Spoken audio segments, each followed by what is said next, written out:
The interior of the Kestrel smelled of stale, coffee-recycled ozone, and the faint, sweet scent of hydraulic fluid that Herman had been promising to fix for 6 months.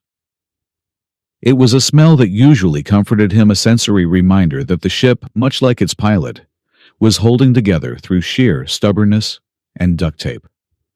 Herman rubbed a gloved hand over his face, feeling the grit of a 2-day beard. Outside the reinforced transparasteel of the cockpit, the atmosphere of the planet was putting on a show. Ribbons of aurora borealis, usually a calming curtain of emerald and violet, were thrashing across the upper atmosphere like whipped electrical cords. Atmospheric turbulence increasing by 15%. The voice of the ship's artificial intelligence skiff cut through the low hum of the engines. Skiff's voice synthesizer was stuck on a setting that the manufacturer called Polite Butler, which made his constant criticism of Herman's piloting skills infinitely more irritating. "I would recommend adjusting the port thruster stabilizers, Herman. Unless, of course, you enjoy the sensation of sliding sideways through a gravity well." "I am adjusting them, Skiff. Keep your circuits cool," Herman muttered, his fingers dancing over the tactile switches of the control board. He glanced over his shoulder. In the small jump seat behind the pilot's chair, secured by a harness that looked 3 sizes too big, Iris was asleep. Her small head was lolled against the padded restraint, a stuffed bear missing one eye clutched tightly to her chest. She was 7 years old, going on 30 if one counted her cynicism, but when she slept, she looked terrifyingly fragile. Herman adjusted the cabin temperature, bumping it up 2 degrees. The heater groaned in protest. "Fuel efficiency is dropping," Skiff noted. "We are currently burning propellant at a rate that suggests we are flying a brick, not an aerodynamic vessel. The cargo for Driftwell creates a drag coefficient of—" "Skiff mute," Herman commanded, though there was no heat in it. "Muting. But I am logging this under pilot obstinacy in the flight recorder." Herman sighed, checking the navigation scope. Driftwell was still 200 miles north, a tiny cluster of warmth in a sea of eternal ice. The cargo hold was packed with crates of antibiotics, synthetic protein blocks, and fusion coil replacements. It was not a glamorous haul, and the pay was barely enough to cover the docking fees and fuel. But Driftwell was desperate, and Herman had a soft spot for desperate people. Perhaps because he was usually one of them. The green light outside flared, suddenly turning a sickly, blinding white. The Kestrel did not just shudder, it lurched. It felt less like turbulence and more like a giant invisible hand had reached up from the ice sheets below and grabbed the landing skids. "Warning!" Skiff said, bypassing the mute command, his voice dropping an octave. "Proximity alert.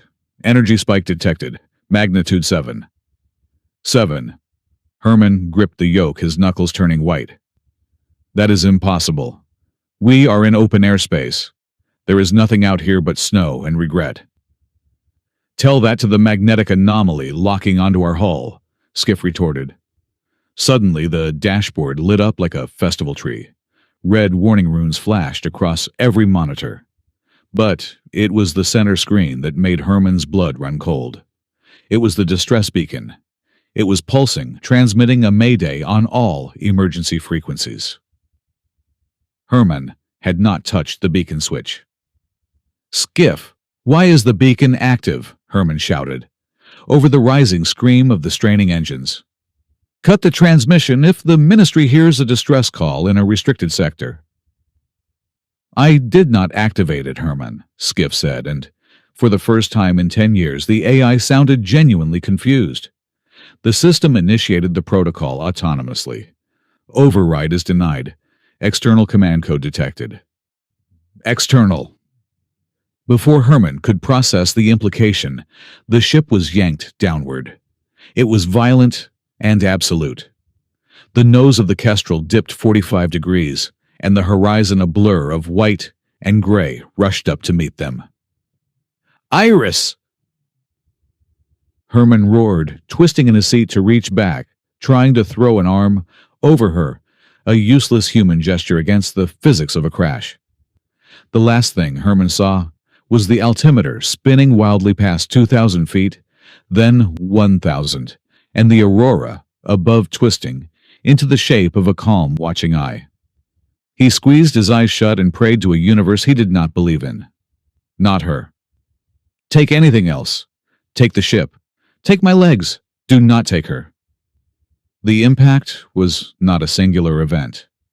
It was a series of screaming metal tears, the thunder of shattering composite, and then a final bone-jarring slam that felt like the end of the world. Then there was silence. Herman woke to the sound of his own heart. It was a wet, heavy thudding in his ears, drowning out the wind. He gasped, inhaling air that was too cold, sharp with the taste of copper and burnt plastic. He was hanging upside down, the harness cut into his chest and hips, bruising him deep.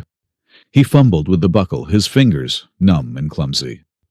With a click, gravity reclaimed him and he dropped onto the shattered remains of the overhead control panel, groaning as glass crunched beneath his boots. "Iris," he croaked. His voice was a wreck.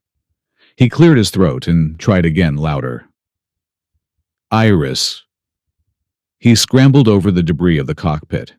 The hull had split open on the starboard side, letting the blizzard inside.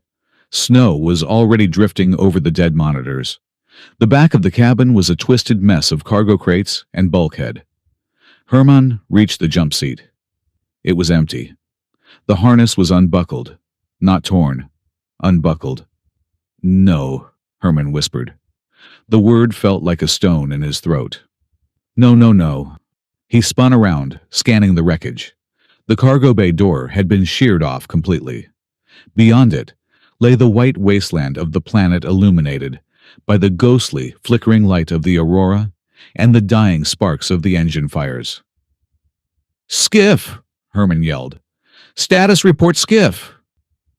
"Main core offline." Skiff's voice came from a portable data slate lying on the floor. The screen cracked but functional. "Emergency battery at 12%. Hull integrity is non-existent. My chassis is destroyed, Herman.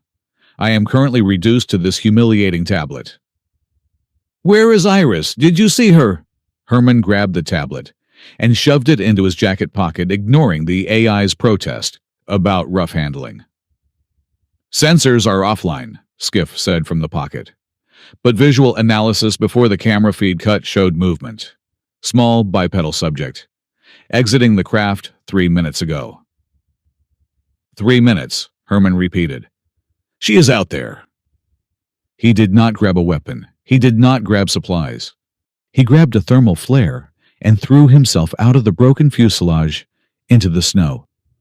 The wind hit him like a physical blow, screaming at 60 miles an hour. The temperature was easily 30 degrees below zero. A human child would last 10 minutes, maybe 15 if she kept moving. "Iris." He scanned the ground.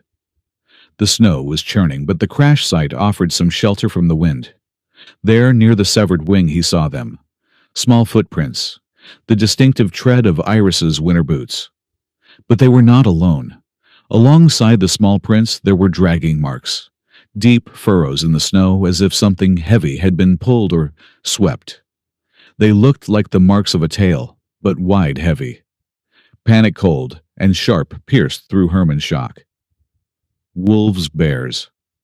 Or something worse, the scavengers that roamed the ice flats he ran. He trudged through knee-deep drifts, his breath puffing in white clouds that were instantly snatched away by the gale. The trail led away from the burning ship toward a jagged formation of ice ridges about 200 yards away. "Iris, answer me." He reached the base of the ridge. The wind died down slightly here, blocked by the wall of ice. The track stopped at the base of a large, hollowed-out mound of snow and ice, a natural shelter. Herman dropped to his knees, ripping the flare cap off. He struck it, and red light hissed into existence, casting long, bloody shadows against the blue ice. He thrust the light into the hollow. His breath caught in his lungs. It was not a beast. Curled in the recess of the ice were two figures. They were large humanoid, but distinctly alien. Their skin was pale, almost translucent blue, and they were covered in thick, luxurious white fur that seemed to ripple with a faint, internal bioluminescence. They had large, tufted ears that lay flat against their heads, and long, bushy tails that were wrapped tightly around themselves. Vulpiri, the fox people of the Outer Rim, rare, people of the reclusive, and between them, wrapped in the cocoon of their glowing tails and bodies, was Iris. She was not moving. "Get away from her!" Herman roared. The fear exploded into aggression. He lunged forward, grabbing the nearest alien by the shoulder of her thick leather tunic. The flesh beneath the leather was hard as stone. Frozen. Herman stopped. He looked closer. The two Vulpiri sisters, for they looked remarkably alike, were locked in a state of suspended animation. Their fur was frosted over with rime ice. They were statues of cold. But where their bodies touched Iris, the ice was melted. A soft, rhythmic pulse of light beat through their fur, transferring heat. They were not eating her. They were acting as living radiators. Herman reached out his hand, trembling, and touched Iris's cheek. It was cool, but not freezing. Her chest rose and fell in a slow, steady rhythm. Iris's eyes fluttered open. She blinked, squinting against the harsh red glare of the flare. "Dad," she whispered. Her voice was slurred with hypothermia and sleep. "I have got you." Herman choked out, tears stinging his eyes as they froze on his lashes. He started to pull her out from the tangle of limbs and tails. "Come on, baby, we have to go." Iris resisted. She gripped the fur of the Vulpiri on her left. "Wait," she murmured. "Do not leave them." "Iris, they are frozen. They are dead," Herman said, though he knew as he said it that it was a lie. The heat radiating from them was undeniable. "No," Iris said, her eyes focusing with sudden, stubborn clarity. "When I fell, the snow was burying me. They pulled me out, they wrapped me up, they saved me, Dad. You cannot leave them." Herman looked at the two aliens. Now that the adrenaline was fading, he saw the details. They were not dressed for this weather. Their clothes were light ceremonial tunics, torn and scorched. They had crashed too long before he did. They had been freezing to death, and yet, when a human child wandered into their tomb, they had used the last of their biological energy to keep her warm. Herman cursed under his breath. He was a pilot, not a hero. He was a father, which meant his only priority was the small girl in his arms. But he looked at the face of the Vulpiri on the right, sharp-featured, elegant, with a dusting of snow on her eyelashes, and he knew he could not leave them to become permanent ice sculptures. "Skiff," Herman said to his pocket. "I need an assessment on their biology. Can they be revived?" "Vulpiri physiology is highly resilient to cold," Skiff droned. "They enter a state of cryodormancy to preserve core functions. However, they require an external heat source to exit the state. If left for another 2 hours, cellular crystallization will become irreversible. In layman's terms, they are merely paused, but soon they will be stopped." Herman looked back at the burning wreckage of the Kestrel. "I have 4 emergency thermal cells in the survival kit. It might be enough to jumpstart them." "That creates a logistical problem," Skiff pointed out. "We have supplies for 2 humans. You are proposing we add 2 adult aliens to the manifest. My calculations suggest this lowers our survival probability by 40%. "Shut up, Skiff," Herman said. He looked at Iris. She was watching him, waiting. "Okay," Herman said to her. "Okay, we help them." He pulled the thermal cells from his belt. They were brick-sized batteries that generated intense, localized heat. He activated 2 of them, sliding them under the layers of furs and tunics, placing them against what he hoped were the chests of the aliens. The effect was not immediate. Herman pulled Iris into his lap, wrapping his own heavy coat around both of them, and waited. The wind howled outside their small shelter. 5 minutes passed. then 10. The Vulpiri on the left, the one with slightly lighter fur patterns, gasped. It was a sharp tearing sound like air rushing into a vacuum. Her body arched her back, bowing off the ice. Her tails lashed out, knocking snow onto Herman's boots. Her eyes flew open. They were wide golden and slit-pupilled, filled with panic. "Easy," Herman said, holding up a hand. "Easy, you are safe." The alien coughed, a racking sound that shook her frame. She rolled onto her side, retching up clear fluid. Then she looked up at Herman, then at Iris, and finally at the flare sputtering in the snow. She blinked, her breathing jagged. A slow, lopsided grin tugged at the corner of her mouth, though her teeth were chattering. "Your metal bird," she rasped. Her voice was melodic but rough, like a bow drawn across gravel. She spoke common with a heavy accent. It was very angry. Herman couldn't help it. He let out a short, incredulous laugh. "Yeah, it has a temper." This was Louise. He did not know her name yet, but the warmth in her eyes was immediate. Beside her, the second sister stirred.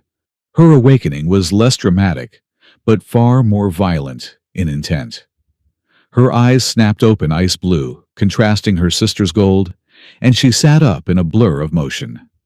Before Herman could blink, she had positioned herself between him and the first sister. Her hand went to her boot, reaching for a weapon that wasn't there. She bared her teeth, a low growl vibrating in her chest. Her tail puffed up to twice its size, rigid with aggression. "Catherine, wait!" the first sister wheezed, placing a hand on the protector's arm. She spoke rapidly, in a language Herman did not understand, a series of clicks and soft yips. The protector, Catherine, did not relax, but she stopped moving. She stared at Herman with a gaze that dissected him, measured his threat level, and found him wanting. She looked at Iris, and her expression softened by a fraction of a millimeter. She said something back to her sister, her tone sharp, questioning. "She says thank you for the heat," the first sister translated, looking at Herman. "But she wants to know why you crashed on top of our heads." "I did not aim for you," Herman said, raising his hands to show they were empty. "My ship was pulled down, same as yours, I am guessing." Catherine narrowed her eyes. She reached out and grabbed her sister's wrist. On the first sister's forearm, buried in the fur, a device was strapped to the skin. It looked like a bracelet made of spun glass and silver wire. It was pulsing. "Beep, beep, beep." Herman frowned. He reached into his pocket and pulled out the data slate. The distress signal indicator on the screen was flashing in perfect synchronization with the alien bracelet. "That is not possible," Herman muttered. "That is a star-grade distress frequency. Why is your jewelry syncing with my transponder?" Catherine pulled her sister's arm back, covering the device with her sleeve. She glared at Herman, daring him to ask again. "The crash," Herman realized aloud. "The impact. It must have jolted the encryption, or it unlocked it." Herman Skiff's voice interrupted, sharp and devoid of its usual sarcasm. "I am detecting multiple aerial signatures inbound. Vector 390. They are flying a grid search pattern." Herman crawled to the edge of the ice mound and looked up.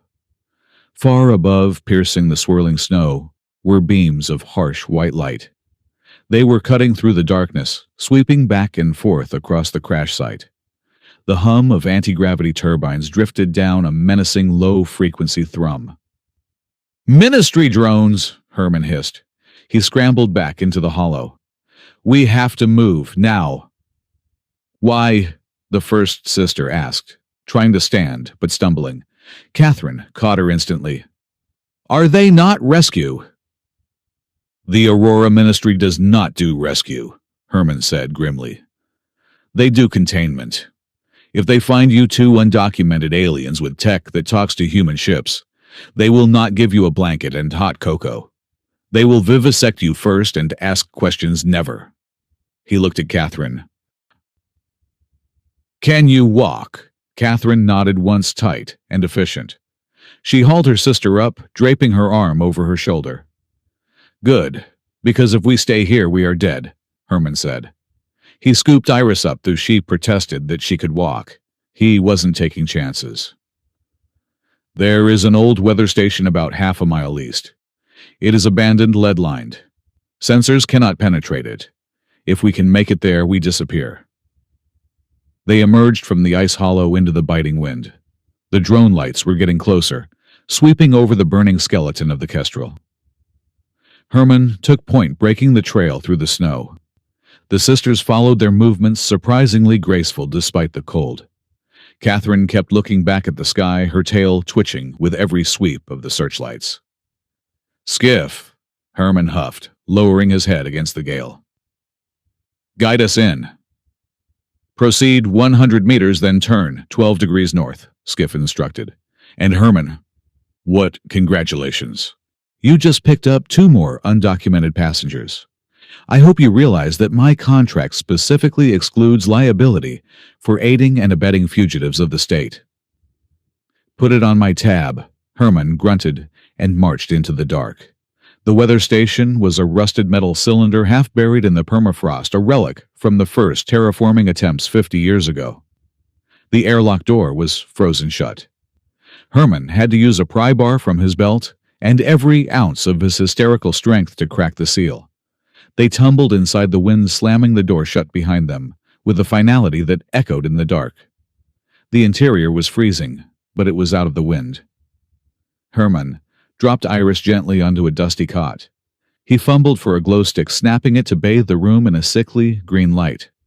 The 2 sisters collapsed against the far wall. The first one, Louise, was shivering violently, now the adrenaline wearing off. Catherine was already moving, ripping strips of insulation from the walls to make a nest, her eyes never leaving Herman. Herman slumped against the door, sliding down until he hit the floor. His lungs burned. His ship was gone. His cargo was gone. He was trapped in a tin can with a government kill squad outside and 2 aliens who likely had a bounty on their heads. He looked at Iris. She was sitting up, watching the sisters with wide, fascinated eyes. She didn't look scared anymore. She looked enchanted. They glow, Dad, Iris whispered, pointing. And they did. In the dim light of the station, the sisters' fur was emitting a soft, pulsating luminescence. It was beautiful. It was alien. And it was going to get them all killed. Yeah, honey, Herman sighed, resting his head back against the cold metal. They sure do. He closed his eyes for a second just to listen to the wind howling outside, sounding like 1,000 wolves trying to get in. Skiff, he murmured. Start a timer. We have maybe 6 hours before those drones switch to infrared. We need a plan. I have a plan, Skiff replied from his pocket. Surrender and hope they have a nice prison cell. Work on a plan B, Skiff. Working, the AI said. But I am noting my objection. Herman opened his eyes and looked at Catherine. She was watching him, her hand resting protectively on the glowing device on her sister's arm. For a second, just a second, their eyes met, tired father to tired protector. There was no trust there yet, but there was an understanding. They were both cornered animals now, and cornered animals were the most dangerous kind. The interior of the abandoned weather station smelled of oxidized copper and dust that had settled for 20 years. It was a cold, metallic scent, the kind that usually signaled a graveyard of technology. But tonight, it was slowly being replaced by the smell of boiling water. Herman crouched by a portable heating coil he had salvaged from his survival kit.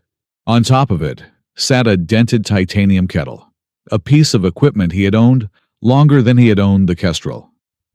The water inside was beginning to roll, sending a plume of white steam shooting toward the low, rusted ceiling. Louise sat cross-legged on the floor a few feet away. Her posture was not human. Her knees were drawn up high, but her feet were flat and her long, bushy tail was curled neatly around her toes, like a personal rug. She was watching the kettle with an intensity that Herman usually reserved for a fuel gauge hitting zero. She tilted her head to the left. Her large, tufted ears swiveled independent of each other, tracking the hiss of the steam. "It is in pain," Louise said. Her voice was soft, carrying a musical lilt that made the grim surroundings feel slightly less oppressive. Herman looked up from his task of crushing instant coffee beans with the handle of his knife. "What?" "The metal pot," Louise clarified, pointing a slender finger at the kettle. "It is screaming. It builds pressure inside its chest until it cannot hold it, and then it cries out. It is a very tragic creature." Herman stared at her. He looked at the kettle, then back at the alien woman, who had just anthropomorphized his cookware. A laugh bubbled up in his chest, surprising him. It was a rusty sound, unused to being deployed in a crisis. "It is not tragic, Louise," Herman said, shaking his head. "It is thermodynamics. The water gets hot, turns to gas, expands, and pushes through the whistle. It is just physics." Louise narrowed her golden eyes, unconvinced. She leaned closer, her nose twitching as the steam touched her face. "Physics can be tragic. If you hold too much heat inside without letting it out, you break. The pot is smart. It sings to keep from exploding." She looked at Herman with sudden, disarming seriousness.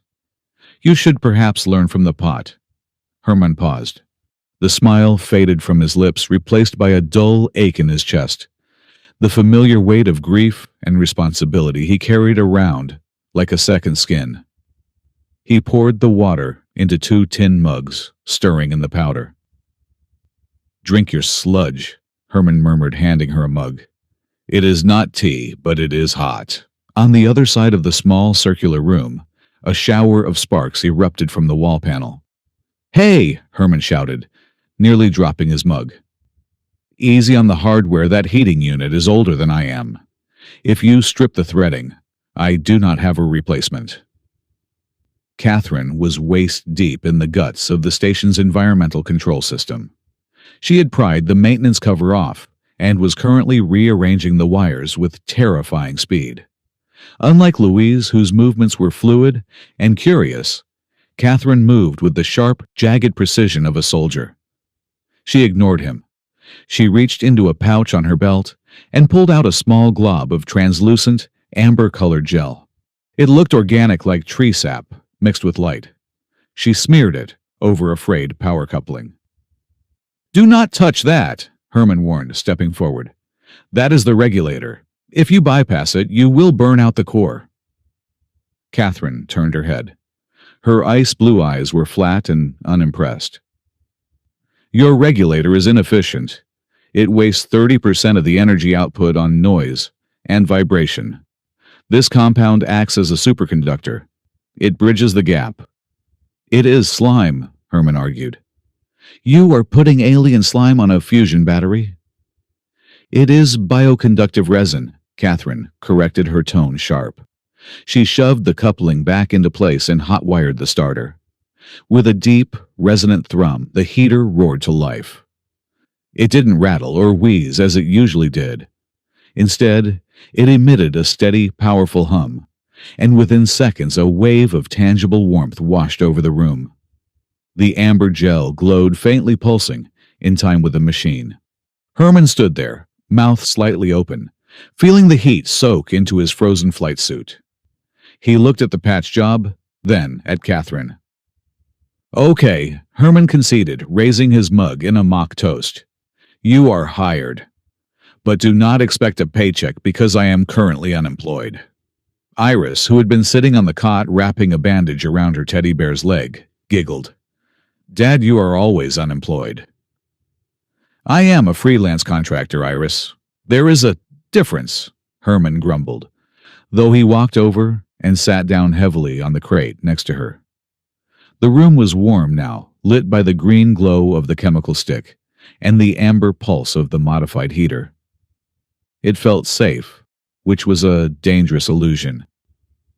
Herman knew the drones were out there quartering the grid, searching for thermal signatures.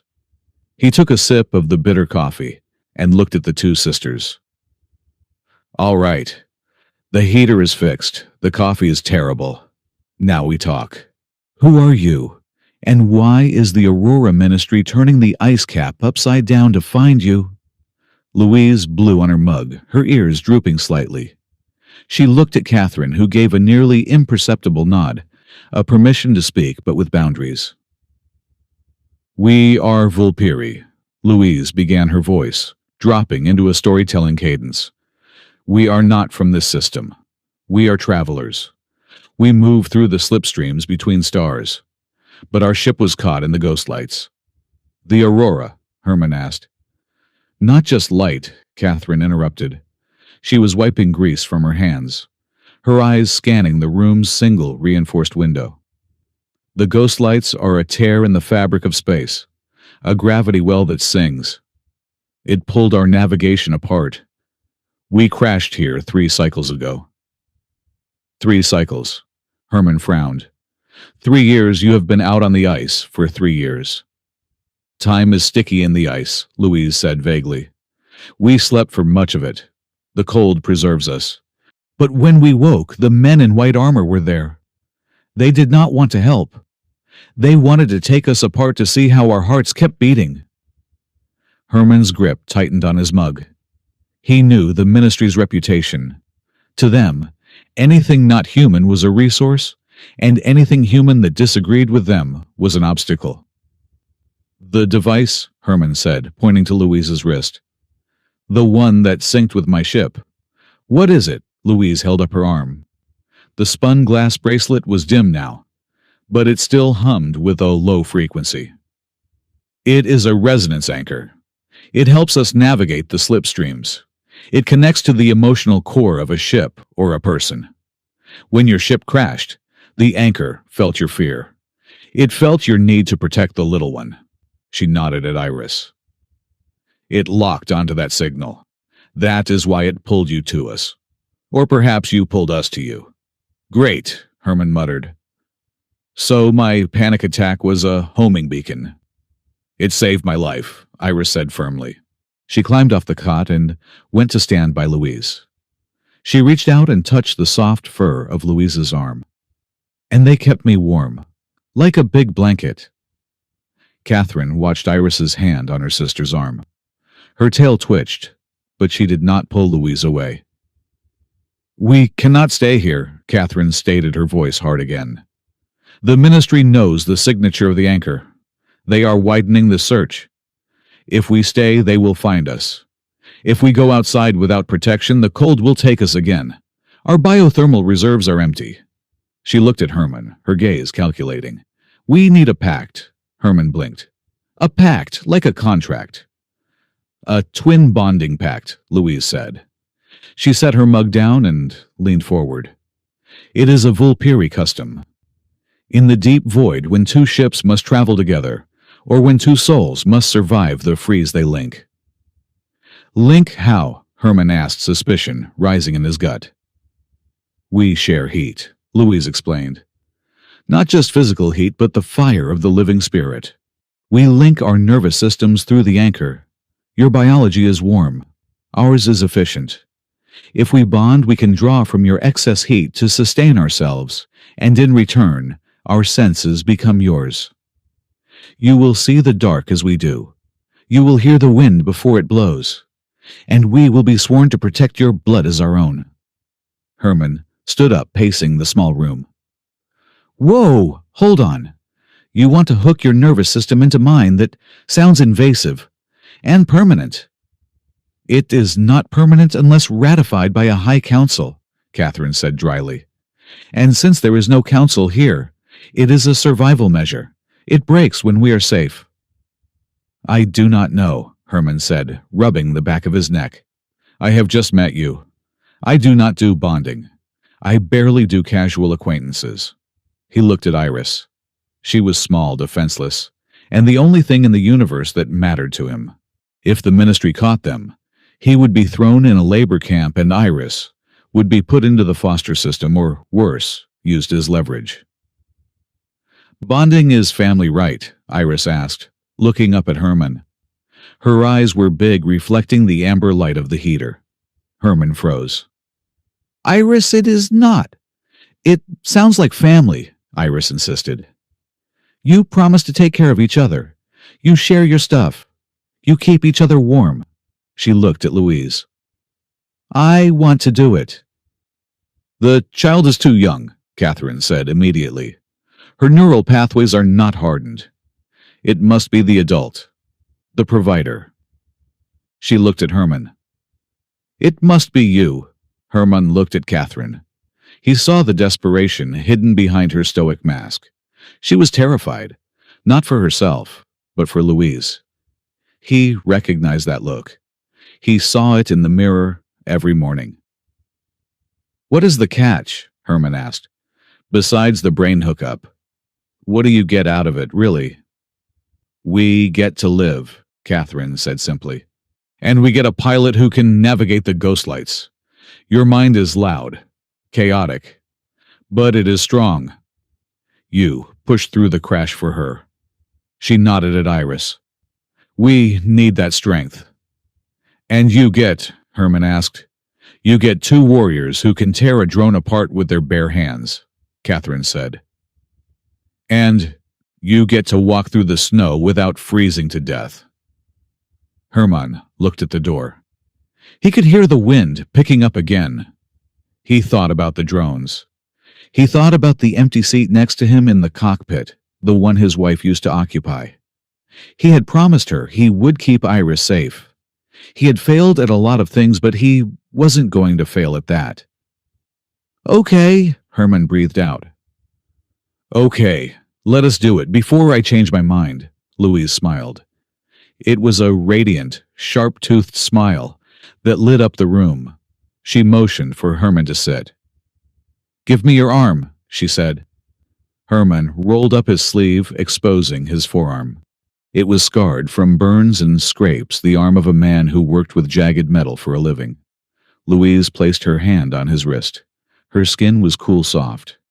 Catherine placed her hand on the other side. Do not fight it, Louise whispered. It will feel like falling. The anchor on Louise's wrist flared with a blinding white light. Herman gasped. It didn't feel like falling. It felt like being submerged in ice water and then immediately thrown into a bonfire. A shockwave traveled up his arm, slamming into his chest. For a moment he couldn't breathe. His vision went white. Then the noise started. It wasn't sound, it was feeling. Fear. Sharp, jagged, cold. It tasted like iron. That was Catherine. She was terrified that this human would betray them, that she would fail her sister, that she was not strong enough. Loneliness. Vast, deep, endless. It felt like floating in a dark ocean. That was Louise. She missed the stars. She missed the song of her people. She was so hungry for connection that it hurt physically. Herman staggered, clutching his chest. The emotions were not his, but they echoed in his ribcage, amplifying his own buried grief. He felt their heartbeats sync with his. Thump, thump, thump, 3 hearts beating in a chaotic rhythm that slowly, gradually aligned into a single, steady pulse. A band of light, intricate and glowing like a geometric tattoo, seared itself around his wrist, matching the pattern on Louise's anchor. Then it settled. The overwhelming noise faded to a background hum, a sense of presence in the back of his mind. He was no longer just Herman. He was Herman +2. He opened his eyes. He was panting sweat, beading on his forehead. Louise was looking at him with wide, wonder-struck eyes. Catherine looked pale, her hand trembling slightly as she pulled it away. You are, Louise whispered. You are very sad, Pilot Herman. Herman yanked his sleeve down, covering the glowing mark. Yeah, well, stick to the agreement. Stick. Protection and heat. Stay out of my head. It does not work like that, Catherine said, her voice unsteady. She rubbed her chest. We are linked. We cannot ignore what you broadcast. Then buy some earplugs, Herman snapped, standing up too quickly. The room spun. Emotional bonding can lead to severe social consequences. Skiff's voice, deadpanned from the data slate on the crate. I have read the manuals. Usually dinner and a movie is the preferred method of initiation. This seems excessive. Louise let out a giggle. It was a light bubbling sound. The machine spirit has jokes. I am an advanced navigation intelligence, Skiff corrected. My humor is a result of processing your absurdity at high speeds. The tension in the room broke just a little. Herman took a deep breath. He felt different, warmer. The biting cold of the station seemed to recede.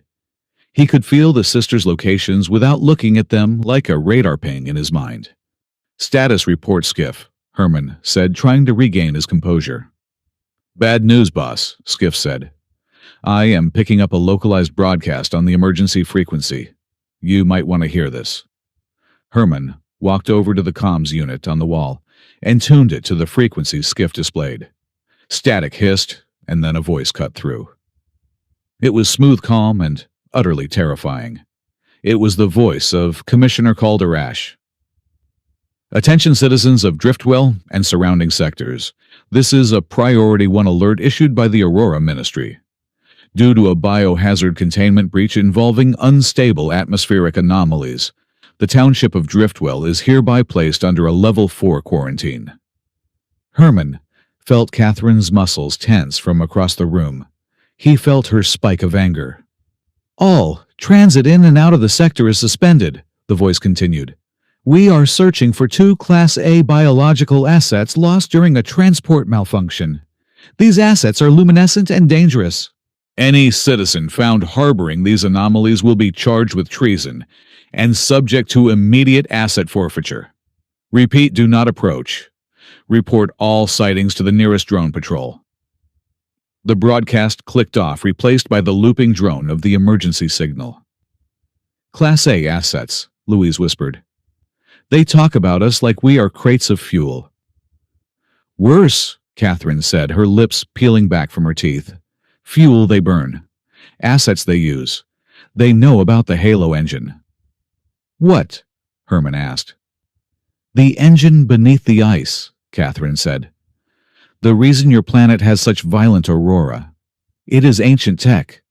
The Ministry wants to control it, but they cannot talk to it. It requires a biological interface. It requires us.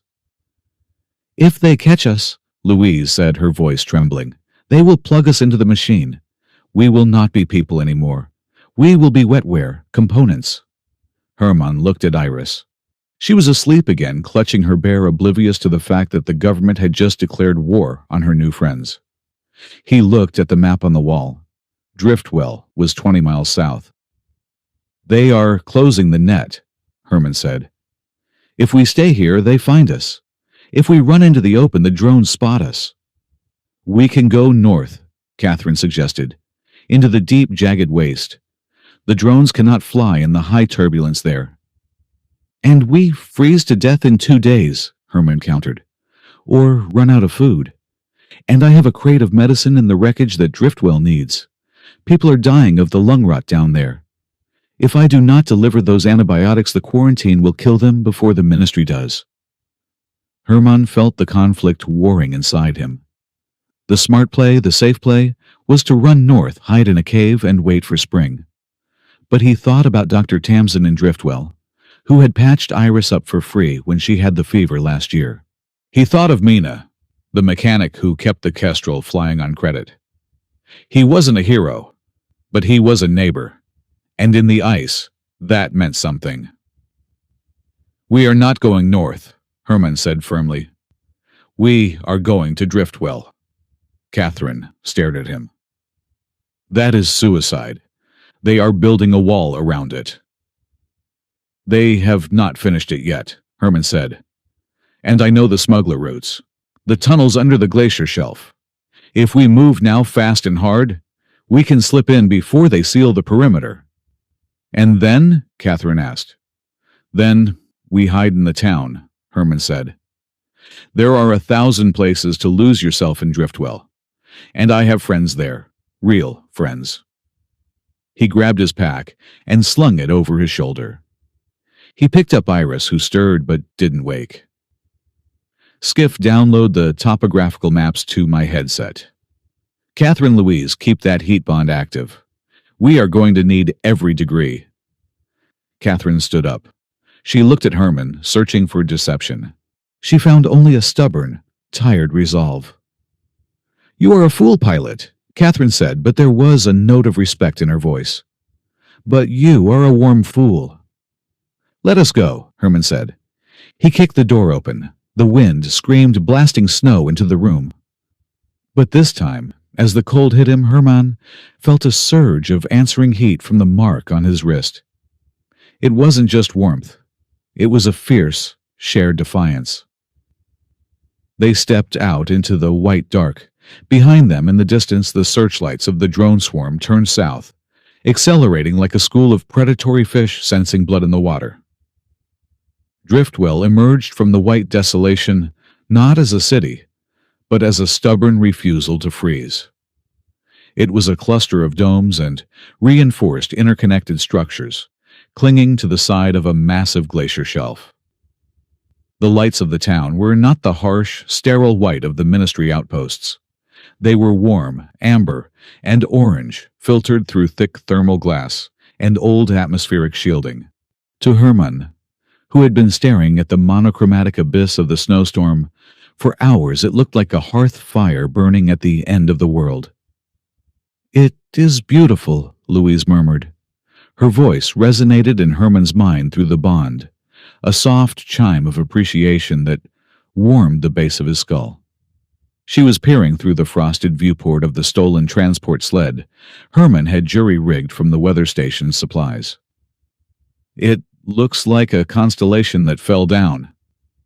"It is a rust bucket held together by spit and prayers," Herman grunted, steering the sled toward the lower maintenance airlock. "But it has hot food and beds that do not try to freeze you. Keep your hoods up. If anyone sees your ears, we are going to have a very complicated evening." Catherine sat in the back, her body curled around Iris like a shield. Through the neural link, Herman felt her anxiety. It was a sharp, metallic taste in his mouth, a constant scanning for threats. She did not find the lights beautiful. She found them exposing. They ditched the sled in a snowbank near the southern perimeter and moved on foot to the service entrance. Herman keyed in an old code, one he used for smuggling unauthorized fusion coils. The heavy hydraulic door hissed, protested with a groan of unlubricated metal, and cycled open. The air inside smelled of grease-frying garlic and unwashed bodies. It was the best thing Herman had smelled in years. They navigated the back corridors, avoiding the main thoroughfares where the market crowds gathered. Herman led them to a heavy blast door marked with a faded warning sign, "Danger high, voltage bad attitude." He hammered on the metal 3 times, paused and hammered twice more. A moment later, the viewing slot slid open. A pair of dark, suspicious eyes peered out, framed by welding goggles pushed up onto a forehead smeared with engine oil. "I am not buying whatever you are selling," a woman's voice snapped. "And if you are the tax collector, I have a plasma torch with your name on it." "It is Herman, Mina. Open the door before my toes fall off." The eyes widened. The bolt slammed back and the door swung inward. Mina stood there, wiping her hands on a rag that was dirtier than her coveralls. She was a short, dense woman with arms like hydraulic pistons and a hairstyle that could best be described as accidental explosion. "Herman!" she hissed, pulling him inside and checking the corridor before slamming the door. "I heard the distress beacon. I thought you were pasted on the ice sheet. I was about to drink a bottle of the good coolant in your memory." "I missed you too, Mina," Herman said, lowering his hood. Mina turned and her jaw dropped as she saw the rest of his party. Catherine and Louise lowered their hoods, their ears twitching in the warmth of the workshop. Their tails, which they had tried to tuck into their trousers, broke free, swishing nervously. Iris poked her head out from behind Catherine's leg, waving shyly. Mina looked at the aliens. She looked at Iris. She looked at Herman. "Herman," Mina said, her voice flat. I sent you to pick up antibiotics and protein blocks. You come back with a lost child and two glow-in-the-dark foxwomen." She threw her hands up. "Are you running a delivery service, or are you actively trying to collect every piece of drama in the sector?" "It was a complicated flight," Herman said, collapsing onto a stack of tires. "The Kestrel is gone, Mina. Total loss." Mina's expression softened instantly. She knew what that ship meant to him. It was his livelihood, his home, his last connection to a normal life. She sighed and pointed to the back of the workshop where a massive industrial heater was humming. "Sit. I will get blankets and whiskey. Mostly whiskey." An hour later, the workshop had turned into a makeshift triage center. Mina had called in a favor, and Dr. Tamsin had arrived through the back alley entrance. Tamsin was a tall, severe woman with gray streaks in her hair and hands that were steadier than a surgical laser. She was the only doctor in Driftwell who didn't ask for ID numbers before treating a patient.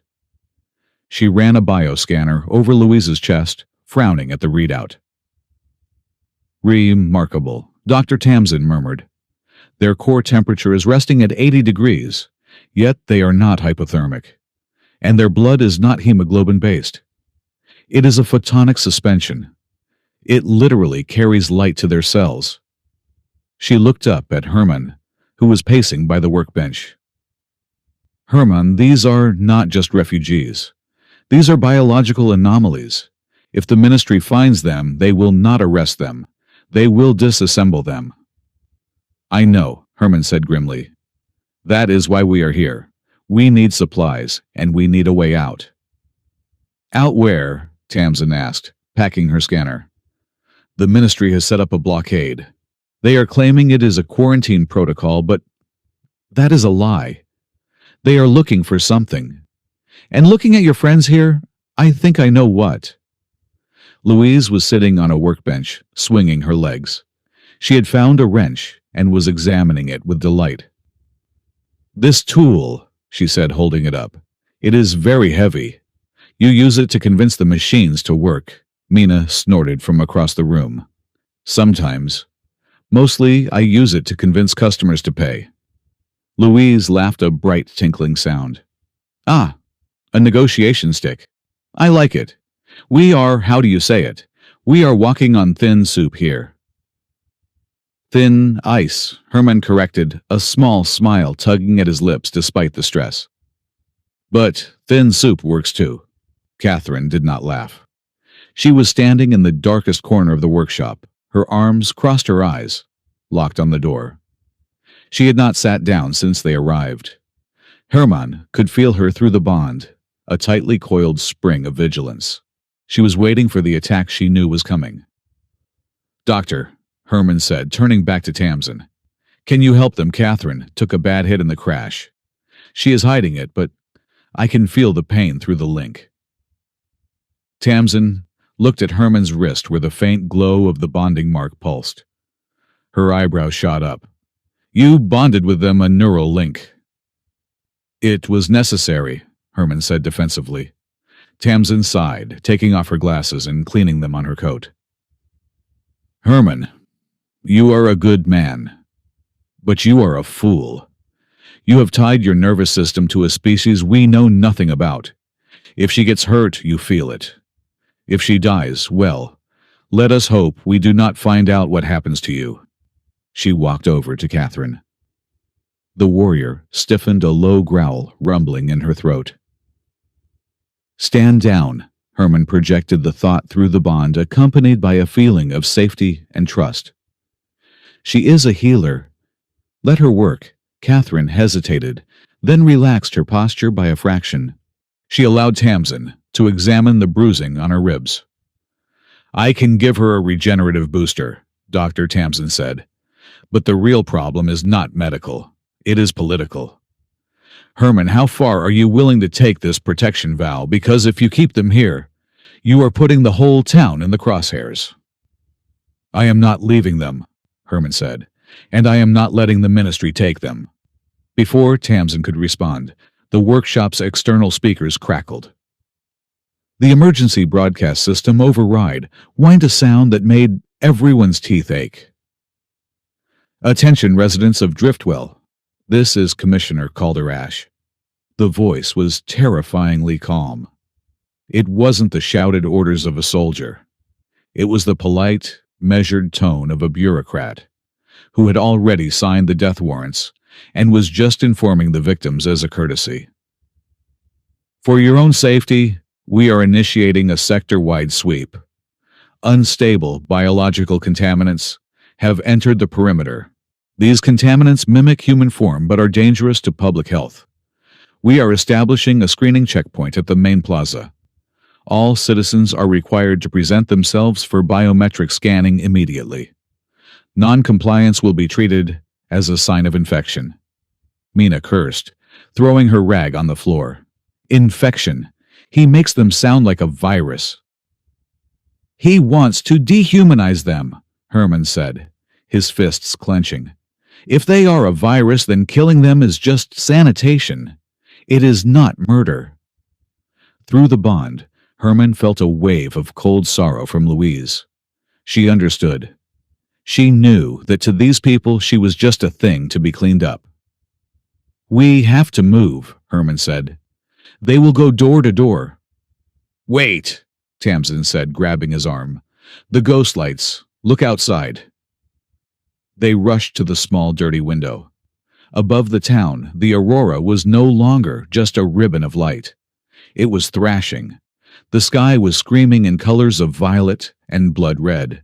And down on the streets, chaos was erupting. People were screaming, not in pain, but in recognition. Mom!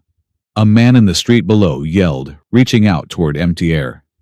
Mom, you came back. It is my brother. Another woman wept, falling to her knees in the snow. I see him. He is right there. The halo engine, Catherine whispered, stepping up behind Herman. It is waking up. The ministry must be probing it. It is leaking temporal energy. It is pulling memories out of the ice and projecting them. Mass hallucinations, Dr. Tamsin breathed. They are weaponizing grief. It is a distraction, Herman realized. Ash is using the panic. While everyone is distracted by ghosts, his squads can sweep the town without resistance.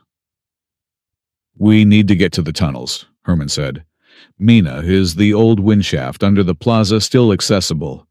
Maybe, Mina said. But it is right in the middle of the checkpoint. Then we have to be fast, Herman said. He looked at Iris, then at the sisters. Hoods up, stay close, we are going for a walk. The main plaza of Driftwell was a nightmare of light and noise.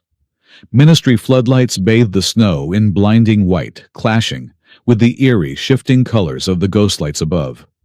Drones hovered overhead, their scanners painting the crowd with red laser grids. Commissioner Calder Ash stood on a raised platform near the town hall. He was a man who looked like he had been carved out of gray ice. He wore a pristine white uniform that seemed to repel the dirt and grime of the frontier. He watched the weeping, confused crowd with an expression of mild distaste. Please remain calm, Ash's voice boomed over the speakers. The visions are a side effect of the contamination. Do not engage with the hallucinations. Submit to scanning and you will be safe. Herman, with Iris, tucked into his coat and the sisters flanking him like shadows, moved through the edge of the crush. They needed to cross the plaza to reach the maintenance access for the wind tunnels. Stay low, Herman whispered. Act like you are seeing ghosts. Blend in. They moved through the weeping crowd. Herman saw a woman hugging a lamppost, sobbing the name of a child she had lost to the lung rot years ago. It was heartbreaking. It was cruel. And it made a cold fury burn in Herman's gut. They were 20 feet from the alleyway when a drone swooped down. It hovered right in front of Louise. Biosignature anomaly detected, the drone's mechanical voice announced. Please lower your hood for verification. Louise froze. Herman felt her panic spike a white-hot jolt in his brain. Do not move, Herman whispered. Subject, lower your hood, the drone repeated. Its weapon ports clicked open. A ministry guard, clad in white composite armor, stepped out of the crowd. "You heard the machine. Hood down." Herman stepped in front of Louise. "She is sick," he lied, his voice rough. "She has the frostburn on her face. Light hurts her." The guard raised his rifle. "Step aside, citizen. I will not ask twice." Around them, the crowd went quiet. The people of Driftwell, despite their fear, were watching. They saw a father protecting his family. They saw the government pointing a gun at a sick woman. "This is for your safety," Calder Ash's voice cut through the air. He had spotted the commotion. "That creature is not human. It is a resource, a dangerous tool. Hand it over and you will be compensated." "She is not a tool," Herman shouted back, his voice cracking with rage. "She has a name, and she is under my protection." "Your protection is irrelevant," Ash said smoothly. "Seize them," the guard lunged. "Now!" Herman yelled. Louise threw her arms wide. Her fur erupted with a blinding pulse of stroboscopic light. It was not just bright, it was dazzling, designed to overload optical sensors. The drone screeched, spinning wildly as its cameras were fried. The guard yelled, clutching his eyes. "Run!" Herman commanded. They bolted for the alley. "Stop them!" Ash ordered. "Authorized use of lethal force." Laser fire sizzled through the air, melting the snow into hissing steam. Catherine grabbed a trash container and hurled it behind them with superhuman strength, blocking the path of the pursuing guards. They reached the heavy iron door of the maintenance shaft. It was locked. "Mina said it was accessible," Herman shouted, banging on the handle. "It is magnetic sealed," Catherine shouted. She jammed her fingers into the gap between the door and the frame. Her muscles strained the bioluminescence under her skin, flaring bright blue. With a grunt of effort that sounded like tearing metal, she ripped the lock mechanism straight out of the wall. The door swung open. They dove inside just as a plasma bolt scorched the frame where Herman's head had been a second ago. They tumbled down a concrete ramp into the darkness of the Undercity. "Skiff," Herman gasped, clutching his side. "Tell me you have a route." "I have a route," Skiff's voice chirped from Herman's pocket. "But I also have a recommendation. In the future, please refrain from dating or adopting anyone who is currently at the top of the planetary most wanted list. It is terrible for my probability algorithms." Herman wanted to smash the device, but a laugh barked out of his throat instead. It was a hysterical, jagged sound. "Noted, Skiff. Now, shut up and navigate." They were in the wind tunnels, massive carved passages that circulated air to the town above. The wind here was a constant moaning presence. A figure stepped out from the shadows ahead. Catherine was on him instantly, her hand raised to strike. "Whoa, easy!" the figure shouted, raising his hands. It was Rowan, the ice glider pilot. He was a lanky man, wrapped in layers of ragged wool. "Herman sent me." "Rowan!" Herman called out, pulling Catherine back. "What are you doing here?" "Mina called me," Rowan said, eyeing the glowing sisters warily. "Said you needed a back door. I know these tunnels. I can get you to the old smuggler's bridge, but it is going to cost you." "I have no money, Rowan," Herman said. "I do not want money," Rowan said. "My sister is sick. The lung rot. Mina said you had a crate of the new antibiotics on your ship." Herman felt a pang of guilt. The ship was gone. The crate was likely buried under tons of snow. "The ship crashed, Rowan," Herman said honestly. Rowan's face fell. He looked like he had been punched. "But," Herman added quickly, "I hid a stash in the emergency locker before we bailed. It is waterproof. It is still there. If you get us out of here, I swear on my life I will go back and get it for you. I will walk through the fire to get it." Rowan looked at Herman. He looked at the desperation in Herman's eyes. In the frontier, a man's word was the only currency that didn't devalue. "All right," Rowan nodded. "Follow me, but keep your heads down." The wind down here can strip the skin off your bones. They moved deeper into the tunnels. The sound of the pursuit faded, replaced by the deep, rhythmic thrumming of the planet itself. After an hour of walking, they stopped to rest in a small alcove. The adrenaline was fading, leaving them shaking and exhausted. Louise sat next to Hermann. She looked at him, her golden eyes glowing softly in the dark. "You yelled at the man in white," Louise said softly. "He was annoying me," Hermann muttered, checking Iris's temperature. "You said I was not a tool," she continued. "You said I had a name." "Well, you do," Hermann said. "Most humans, when they see us, they see a monster to kill, or a god to worship," Louise said. She reached out and touched Hermann's hand. Her fingers were warm, now drawing heat from him through the bond. "You looked at me and saw a person. Just a person who needed help." Hermann looked at her. In the dim light of the tunnel with dirt on her face, and her hair a mess, she didn't look like an alien princess or a strategic asset. She looked like a survivor. "You are a person, Louise," Hermann said, his voice rough with an emotion he wasn't ready to name. "You are real. That is better than a miracle. Miracles disappear. Real things stay." Hermann felt a pulse through the bond, a warm golden feeling of affection and gratitude. It wasn't the overwhelming rush of the initial link. It was subtle. It was intimate. He looked up and saw Catherine watching them. She wasn't glaring this time. She looked thoughtful. "The bridge is ahead," Rowan called out from the darkness. "But you should know the vibration down here. It is getting stronger." "It is the halo engine," Catherine said, standing up. "We are getting closer to the source." "I thought we were running away from the ministry," Hermann said. "We are," Catherine said. "But the only way out is through the source." "The ministry thinks the engine is just a power source. They are wrong. It is a gate." "And Louise," she looked at her sister. "Louise is the key." Louise looked at the bracelet on her wrist. It was glowing brightly now, pulsing in time with the deep vibration in the floor. "Driftwell is just the doorstep," Louise whispered. "The real house is below." Hermann stood up, pulling Iris to her feet. He realized then that there was no going back to being a simple pilot. He had flown into a storm, and the only way out was to fly right into the eye of it. "Okay," Hermann said. "Let us go knock on the door."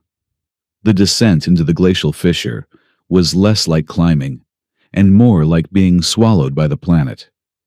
The wind here did not howl. It hummed a low, resonant vibration that Hermann could feel in the titanium fillings of his teeth. Above them, the sky was a bruised purple, dominated by the aurora. The lights were no longer waving ribbons. They had curled into a tight concentric spiral directly over the chasm, looking uncomfortably like a dilated pupil staring down at them. "It is watching us," Louise whispered. Her voice echoed in Hermann's mind through the bond, clear as a bell bypassing the roar of the wind.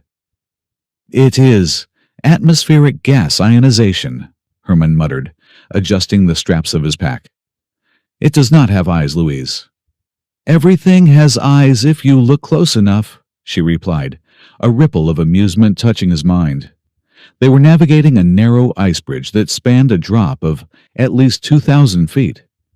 To their left, the wall of the glacier was sheer blue-black ice. To their right, nothing but darkness, and the distant sound of shifting tectonic plates. Hermann stopped to check the handheld locator he had jury-rigged from the Kestrel's surviving components. The screen flickered and died. "Damn it!" Hermann cursed, slapping the device against his gloved palm. "The magnetic interference is frying the logic core." "Allow me to express my complete lack of surprise," Skiff's voice came from the earpiece. "You are trying to navigate a Class 5 temporal anomaly with a device held together by chewing gum and hope. My processors are currently screaming in binary." "Can you fix the signal or not, Skiff?" Hermann snapped, prying the back casing off with his thumbnail. I can attempt to reroute the signal through the Vulpiri biosignature, Skiff said, sounding resigned. But it will require a direct interface. You need to touch the main coil of the locator to the bracelet on the female's wrist. The angry one. Her output is higher.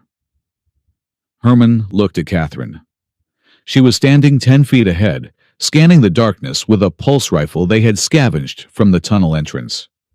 She looked back at him, her eyes glowing faint blue in the gloom. I need your wrist, Herman said. Catherine hesitated, then walked back. She held out her arm, the resonance anchor pulsing slowly. Herman pressed the exposed copper coil of his locator against the spun glass metal of her bracelet. A spark jumped between them. Herman gasped. It wasn't pain. It was a sudden, overwhelming clarify. For a split second, he didn't just see the chasm. He felt the geometry of the ice. He felt the weight of the millions of tons of water frozen around them. He felt Catherine's exhaustion, a heavy gray stone in her chest that she refused to acknowledge. Too much, Catherine snapped, pulling her arm away. The locator beeped, the screen flaring to life with a steady green line. Signal acquired, Skiff noted. Also, your heart rate just jumped to 140 beats per minute. Try to remain professional. They continued moving. Herman walked beside Catherine, now the narrow path forcing them close. The bond between the three of them, Herman, Louise, and Catherine, was a constant background noise, like a radio left on in another room. But with Catherine, it was different. Louise projected curiosity and wonder. Catherine projected a fortress. You are broadcasting too loud, Catherine said quietly, not looking at him. I am trying to block it, Herman said, rubbing his temples. It is not exactly something they teach in flight school. You are trying to build a wall, Catherine corrected. That is human thinking. Walls break. You must be a sluice gate. Let the emotion flow in, acknowledge it, then let it flow out. If you hold it, you drown. She reached out and took his hand. It was a practical gesture meant to steady him on a patch of slick ice. But the skin-to-skin contact through their thin glove liners acted like a superconductor. Herman felt her mind touch his, not with words, but with an image. He saw himself through her eyes, a fragile, soft-skinned creature recklessly brave, carrying a child he would die for. He felt a sudden, sharp spike of respect from her, quickly buried under layers of duty. Breathe, Catherine instructed. Match my rhythm. Herman inhaled. He felt her heartbeat slow, deliberate, powerful. He matched it. The chaotic noise in his head smoothed out. The anxiety about the ministry, the fear for Iris, the grief for his ship, it didn't vanish, but it became manageable. Just data points in the stream. Better, she murmured, releasing his hand. Thanks, Herman said, his voice husky. Do not thank me, she said, turning away. A panicked pilot gets us killed. I am ensuring my survival. But the bond told a different story. It hummed with a quiet, reluctant warmth. They made camp in a hollowed-out lava tube that cut through the lower glacial shelf. It was out of the wind, and the geothermal vents deep below the rock provided a faint, ambient heat. They sat in a circle around a chemical lantern. Iris was eating a protein bar, swinging her legs, looking between the two sisters. So, Iris said, wiping chocolate or what passed for chocolate in the rations from her mouth. Since we did the glowy wrist thing, does that mean I have two moms now? Herman choked on his water. Louise giggled, her tail sweeping the dust behind her. Catherine looked fastidiously at the ceiling, though the tips of her ears turned a darker shade of blue. It is not exactly a marriage, little bit, Herman said, wiping his chin. It is a strategic alliance. But it feels like family, Iris insisted. I can feel them. Louise feels like warm milk. Catherine feels like a seatbelt. Louise burst into laughter, a sound that bounced off the cave walls. A seatbelt. Oh, sister, you have been reduced to safety equipment. Catherine glared at Iris, but there was no heat in it. Safety is essential for survival. Seatbelts are underappreciated. If I have two moms, Iris continued, pursuing her logic with the ruthlessness of a 7-year-old, do I have to share my dessert rations? Because that seems like a bad deal. We do not eat processed sugar blocks, Catherine said. You are safe. Herman watched them. The scene was domestic, absurd, and terrifyingly fragile. He looked at Iris, happy and warm between two alien fugitives, and felt a familiar, jagged hole in his chest. His wife, Elena, would have loved this. She would have been fascinated by the Vulpiri. She would have made Catherine laugh and Louise cry within 5 minutes. A wave of grief washed over him, dark and heavy. Before he could push it down, Louise was there. She didn't move physically, but her presence in the bond surged. She didn't try to fix the grief. She just sat with him in it. She wrapped her own feelings around his sadness like a blanket. She was lovely, Louise's thought whispered in his mind. I can see her in your memory. She had eyes like Iris. Herman looked up. Louise was watching him from across the lantern. I am sorry, Herman said aloud. I did not mean to project that. Do not apologize for love, Louise said softly. Later, when Iris had fallen asleep, curled against Catherine's side, Herman stood near the mouth of the cave watching the snow fall outside. The aurora was brighter now, pulsing with a rhythm that matched the hum in his bones. Soft footsteps crunched behind him. Louise. The engine is close, she said, standing beside him. Can you hear it?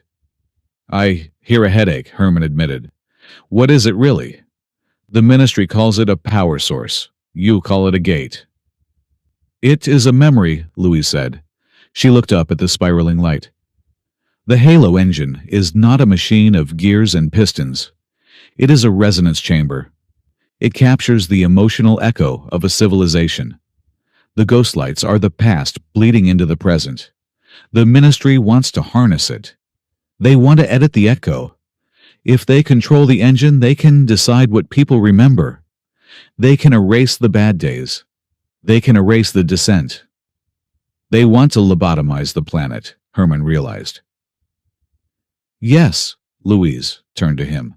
Her golden eyes were huge, reflecting the storm. That is why we ran. We are the tuning forks. We can open the engine, but we can also break it, or heal it. She stepped closer. The space between them seemed to charge with static. You are very loud tonight, Herman, she whispered. Your heart is shouting. It has been a long day, Herman said, his voice low. Louise reached out her hand, hovering near his face. She waited. A question. Herman didn't pull away. He leaned into her touch. Her skin was cool, but the bond made it feel like liquid fire. She kissed him. It wasn't a movie kiss. It was tentative, curious, and incredibly gentle. It tasted of snow and ozone. For a moment, Herman forgot the drones, the ministry, the freezing cold. He wasn't a pilot.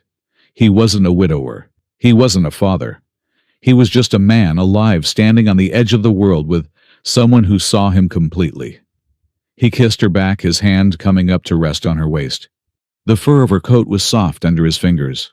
The bond flared, not with panic, but with a golden, slow-burning contentment. When they pulled apart, Louise rested her forehead against his chest. That was efficient, she murmured, a smile in her voice. I try, Herman exhaled. From the shadows of the cave, Catherine watched. She felt their connection through the bond. It wasn't jealousy that twisted in her gut. It was something older, colder. She was the shield. That was her life. She was the one who stood in front, who took the hits, who calculated the vectors of danger. Louise was the light. Louise was the one people wanted to save. Louise was the one who got the kiss at the end of the world. Catherine touched the resonance anchor on her wrist. She was essential, she knew that. But being essential was very different from being chosen. Herman turned, sensing the spike of melancholy. He saw her in the shadows. He gently disentangled himself from Louise and walked over to Catherine. She stiffened, preparing to deflect pity. "We need to check the perimeter," Herman said. "I checked it 10 minutes ago," Catherine said curtly. "Check it with me," Herman said. They walked a few yards into the tunnel away from the sleeping child and the softly humming Louise. "I can feel you, you know," Herman said. "The bond goes both ways." "Then you should learn to ignore irrelevant data," Catherine snapped. "It is not irrelevant," Herman said. He leaned against the rock wall. "You think you are just the bodyguard, the muscle." "I am the blade," Catherine said. "Blades do not get warm. They get used and then they get sharpened." "You are wrong," Herman said. "Louise provides the light, sure. But you provide the gravity. Without you, she floats away. Without you, Iris would have frozen in that crash. I would have given up 3 times today if I didn't feel you pushing me forward." He looked her in the eye. "I am not kissing you, Catherine. That is not us. But do not think for a second that I do not see you. You are the reason we are still breathing." Catherine stared at him. Her mouth opened slightly, then closed. The tight knot of cold in her chest loosened, just a fraction. "You talk too much for a pilot," she grumbled, but she didn't move away. Morning brought a grim discovery. While searching for a secondary exit from the lava tube, Iris found a wall covered in frost. When she scraped it away, she found carvings. They were not human. They depicted 3 interlocking rings. "The pact," Louise whispered, tracing the lines. "It is the same shape." "It is not just a cultural symbol," Catherine said, her eyes widening. "Look at the schematics." She pointed to the lines radiating from the rings. "This is a diagram of the halo engine. It requires 3 inputs, 3 resonant signatures to stabilize the core." "3," Herman said. "Not 2. The Ministry thinks they need a Vulperi to open it," Louise said. "But the engine was built for a triad, a harmony. 2 is not enough. That is why the ghost lights are unstable. The engine is trying to start, but it is missing a leg.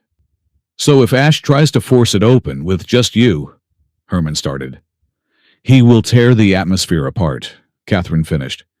"He will not control the memories. He will shatter them. Every mind on the planet will be hit with a psychic shockwave." "We have to stop him," Herman said. "We have a problem," Skiff interrupted. "Broadcasting on all channels. You need to hear this." Herman activated his comms. The voice of Commissioner Calderash filled the cave. "Citizen Herman, I know you can hear this. Your navigational signature is distinct. You have proven resourceful. But resourcefulness has a limit, a pause. I have ordered the supply lines to Driftwell, subverved. The heating grids are being remotely throttled. Within 12 hours, the ambient temperature in the settlement will drop to 40 degrees below zero.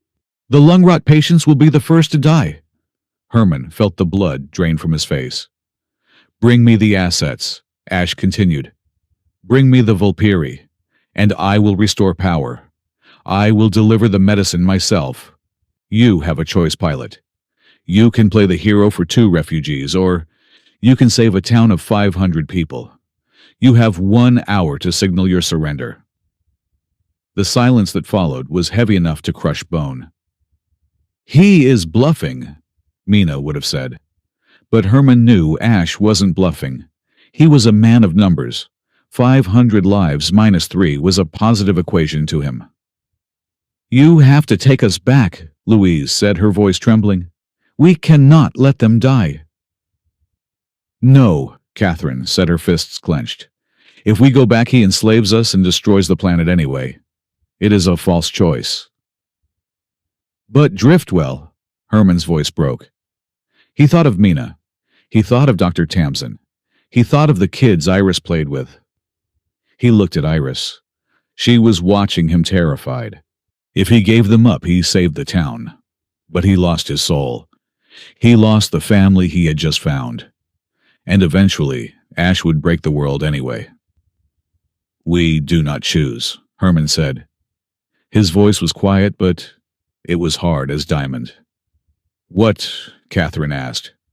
"Ash wants us to choose between the town and the engine," Herman said. "That is his game. We are not playing his game. We are changing the board." "How?" "We are going to the engine," Herman said. "We get there before he does. We stabilize it. If we control the ghost field, we can override his tech.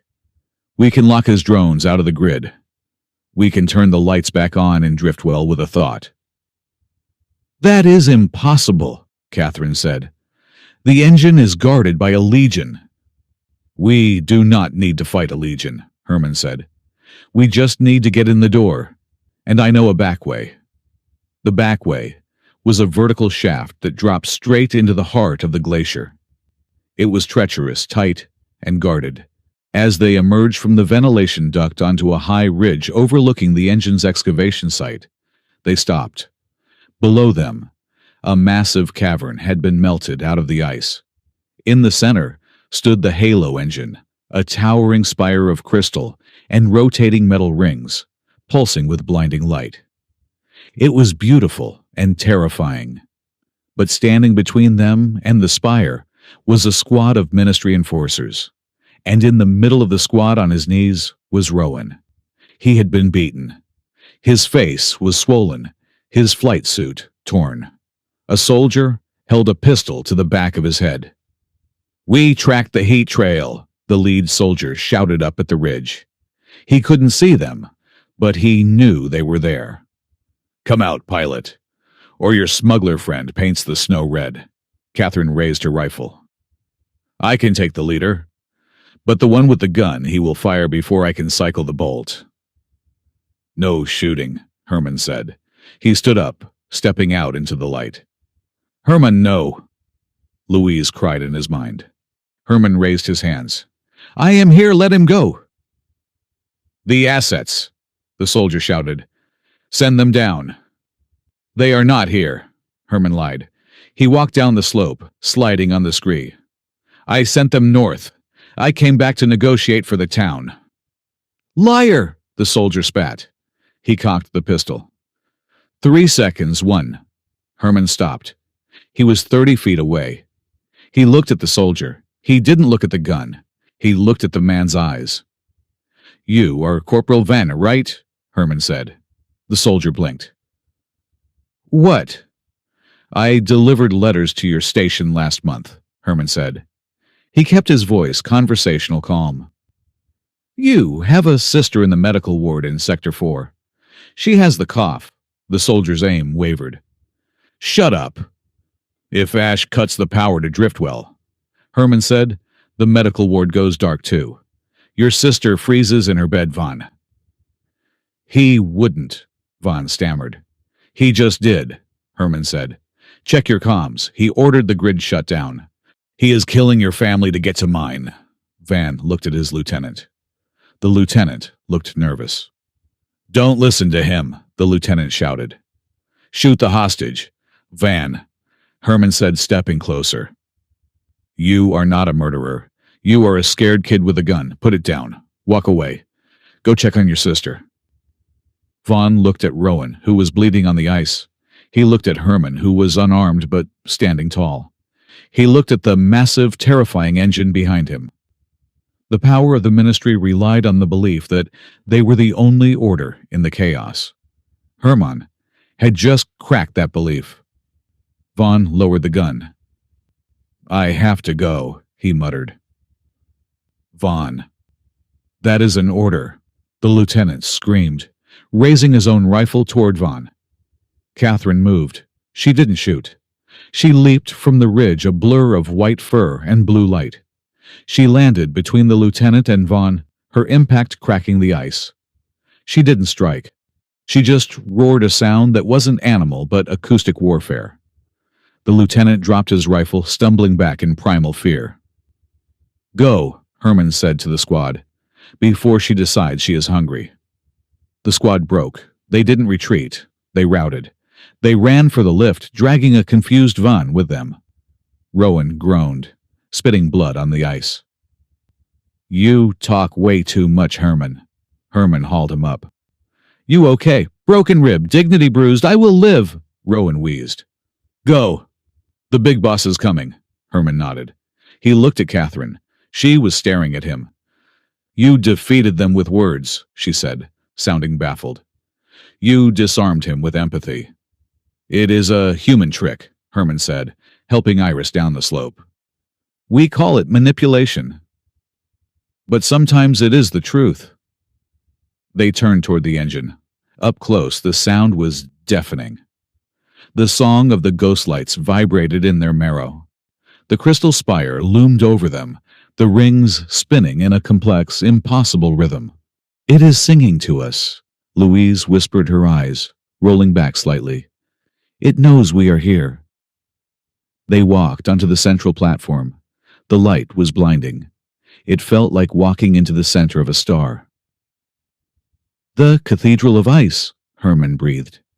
Suddenly, the bond between them flared white-hot. The engine wasn't just a machine. It was a consciousness, and it was waking up. "Welcome!" a voice echoed, not in their ears, but in the silence of their minds. It sounded like 1,000 voices speaking in unison. "Hurry!" Catherine urged, her hand gripping her weapon. "Ash is coming. I can smell his cologne on the wind." Herman looked at the console in the center of the rings. It had 3 indentations, handprints, 1 large, 2 slender. "The triad," Herman said. He looked at his hand, then at the sisters. "We have to touch it together." "If we do this," Louise said, "we might not come back the same. The memory of the world flows through us." "Better than freezing," Herman said. He looked at Iris, who was hiding behind a crystal pillar. "Stay there, baby. Close your eyes."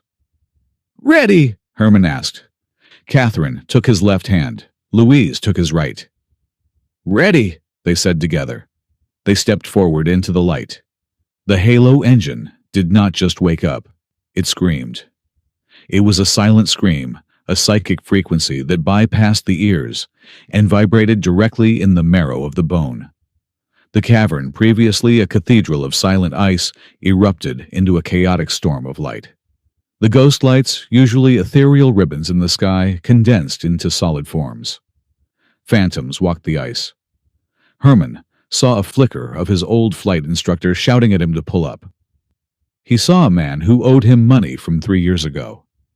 He saw Elena, his wife, turning a corner and vanishing into a pillar of crystal. Around the perimeter of the cavern, the ministry soldiers were collapsing. The psychological shielding of their helmets was useless against a machine designed to archive the collective memory of a civilization. One soldier fell to his knees weeping as he tried to embrace a woman made of violet smoke. Another fired his rifle wildly at an enemy that had died 10 years ago. "Focus," Herman shouted, his voice barely audible over the hum of the machine. "Do not look at them. They are just echoes." "They are loud," Louise gasped. She was clutching her head, her golden eyes wide and unseeing. The resonance was hitting her harder than anyone. As a Vulpiri, she was a natural receiver. Right now, she was standing next to the loudest transmitter in the galaxy.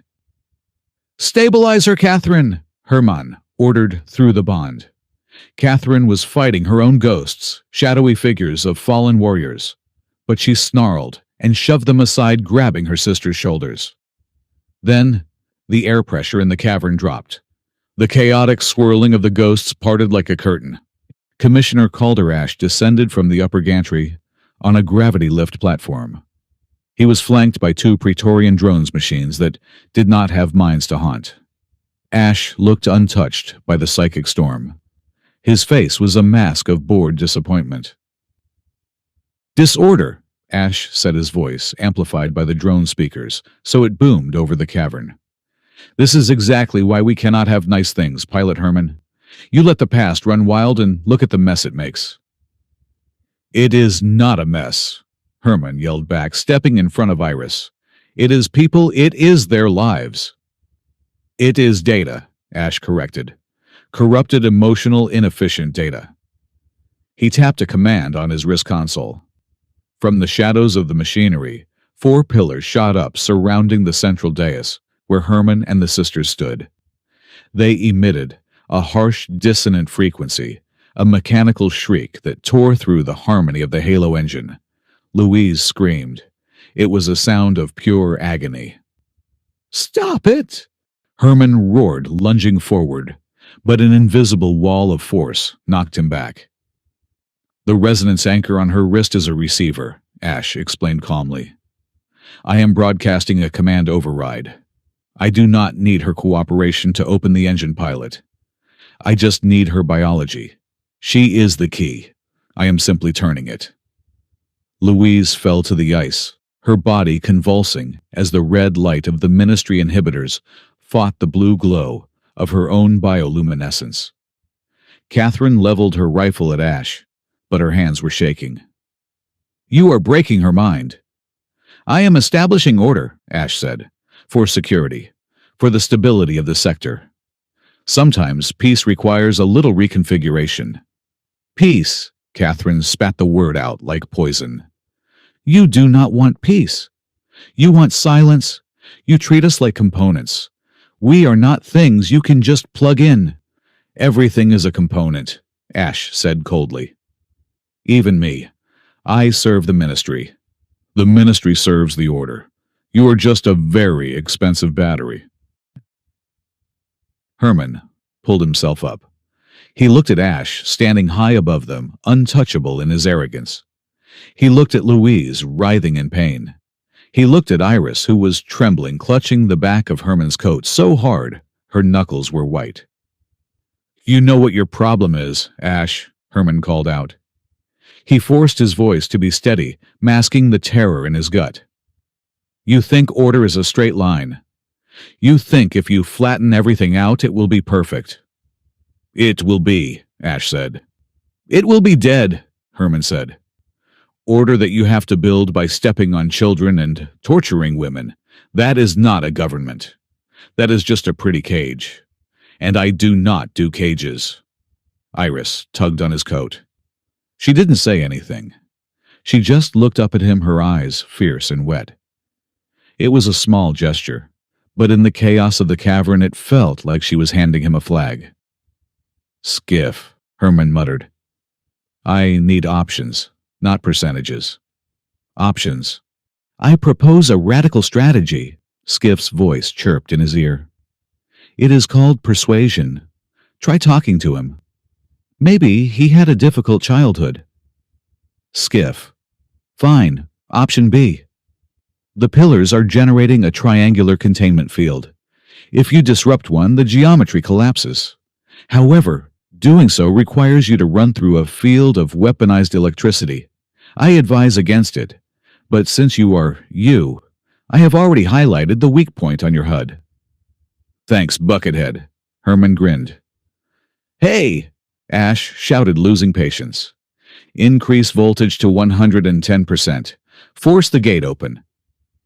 The red light intensified. The Halo engine groaned, the rings spinning faster, grinding against the containment field. "Now!" Herman yelled. He didn't run at Ash. He ran at the nearest inhibitor pillar. "Drone Alpha intercept," Ash commanded. A Praetorian drone swooped down its stun cannons, charging. "Not today!" Louise shouted. She forced herself up through the pain, her tail lashing out. She grabbed a chunk of loose ice and hurled it. It wasn't a lethal blow, but her aim was preternatural. The ice smashed into the drone's optical sensor. The drone wavered, firing blindly. A plasma bolt scorched the ice, inches from Herman's boot. Herman slid under the beam purely on instinct and grease monkey reflexes. He reached his pack and pulled out his heavy-duty Hydra spanner, a tool meant for unbolting starship thrusters. He reached the pillar. It was crackling with energy. "Do not touch it!" Catherine screamed. "It will stop your heart." "Trust the suit insulation," Herman yelled back. He jammed the spanner into the exposed heat vent of the pillar and wrenched it sideways with every ounce of hysterical strength he possessed. Metal shrieked. Sparks showered him like rain. The pillar shorted out. The triangular field flickered and died. Louise gasped as the pressure on her mind released. She collapsed, panting, but she was free. "Incompetence," Ash snarled. "Drone Beta, kill the pilot." The second drone dropped from the ceiling, aiming directly at Herman. He was exposed. He had no cover. Catherine moved. She didn't use her rifle. She used the environment. She shot the base of a massive icicle, hanging from the gantry above the drone. The ice spear, weighing 500 pounds, detached and fell. It skewered the drone, pinning it to the floor in a shower of sparks and hydraulic fluid. "Nice shot!" Herman yelled, scrambling back to the center dais. "I aim for the structural weakness," Catherine said, though she was limping. The resonance was still messing with her motor control. The Halo engine, now free of the inhibitor field, began to spin wildly. The ghost lights were no longer just walking. They were flying, swirling around the core in a tornado of memory. The gravity in the room shifted. "Daddy!" Iris screamed. Herman spun around. Iris was sliding across the floor. The core of the engine was pulling her. Because she was not bonded. She had no anchor against the tidal wave of psionic gravity. She was sliding toward the exposed energy stream, a column of pure time that would disintegrate her in a microsecond. "Iris!" Herman lunged, but he was too far. Louise was closer. She dove, her body extending into a long fluid arc. She didn't use her hands. She whipped her long, bushy tail around Iris's waist, snagging the girl like a lifeline. Louise dug her claws into the ice, screeching as she was dragged toward the edge. "I have got you," Louise gritted out, her teeth bared. She pulled, her muscles trembling. She hauled Iris back from the brink, curling her body around the child to shield her from the radiation. Iris buried her face in Louise's fur, sobbing. Louise smoothed the girl's hair, her own breath coming in ragged gasps. She looked down at the swirling vortex of light, inches from her toes. "Kid," Louise wheezed, a shaky smile touching her lips. "I told you to stop flirting with the glowing floor. It is too old for you." Iris let out a wet, hiccuping laugh. "We have to close it," Catherine yelled over the roar. "The energy is building. If we do not stabilize it, it will crack the planet." Catherine ran toward the manual interface, the 3 handprints on the console. But the ice was slick, with melted runoff from the heat of the battle. She slipped. It was a bad fall. Her leg twisted, and she went down, hard, sliding toward the same edge that had almost taken Iris. Herman didn't think. He didn't calculate. He threw himself forward, sliding on his stomach, and grabbed Catherine's wrist, just as her legs dangled over the void. The jolt nearly dislocated his shoulder. "Let go!" Catherine shouted, looking up at him. Her eyes were terrified. "You cannot pull me up! The gravity is too strong! Save Louise! Save the child!" "Shut up!" Herman gritted his teeth, digging his boots into a crack in the ice. "I am not trading you." "I am the protector," Catherine pleaded, tears freezing on her face. "That is my function. Let me do my job." "You are not a function," Herman roared. The bond between them flared white-hot, burning with his stubborn refusal. "You are not a shield. You are not a sword. You are Catherine, and you are part of this family." He pulled. He put his back into it, screaming with effort. "Help him!" Louise yelled, adding her own psychic weight to the pull. Slowly, agonizingly, Herman dragged Catherine back onto solid ice. They collapsed together in a heap of tangled limbs and heavy breathing. Catherine stared at him. She was shaking. For the first time since they met, the hard shell of the warrior was gone. "You," she whispered. "You chose me. Not the mission. Me." "Every time," Herman gasped, clutching his shoulder. "Now, are we going to fix this light show or what?" Ash was screaming from his platform. "This is unauthorized." "You cannot control it. It requires absolute submission." "He is trying to force the lock," Louise said, standing up and helping Catherine. "He is trying to dominate the engine, but the engine is a collective. You cannot dominate a chorus." "Then we sing louder," Herman said. He stood between them. He grabbed Louise's hand. He grabbed Catherine's hand. "I am the anchor," Herman said. "I am the ground wire. You two, you talk to the machine. You tell it we are not here to conquer it. We are here to join it." "He will burn you out," Catherine warned. "The feedback loop could fry your nervous system." "I have a thick skull," Herman said. "Do it." They stepped up to the console. 3 hands slammed onto the interface plates. The world turned white. It wasn't pain. It was everything. Herman felt the timeline of the planet wash over him. He felt the first snow fall 1,000,000 years ago. He felt the desperation of the first colonists. He felt the grief of every person in Driftwell. It was crushing. It was too much. "Hold it," Catherine's voice rang in his mind. Strong, unyielding. She was building a fortress around his mind, filtering the torrent.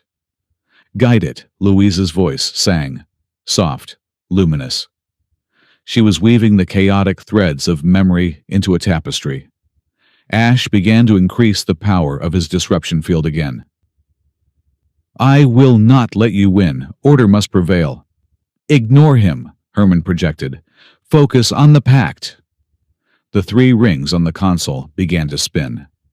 The bond on Herman's wrist burned, the light turning from a pale blue to a blinding gold. "We offer consensus," Louise spoke to the engine. "We offer protection," Catherine added. "We offer humanity," Herman finished. The Halo engine accepted the input. It didn't stop spinning, but the violent shaking ceased. The screaming noise harmonized into a chord, a massive planetary C major that resonated in every chest in Driftwell. The ghost lights stopped attacking. They turned into soft ambient light, drifting up through the ceiling like reverse snow. Ash's platform sparked. The feedback from his inhibitor pillars backlashed. "No!"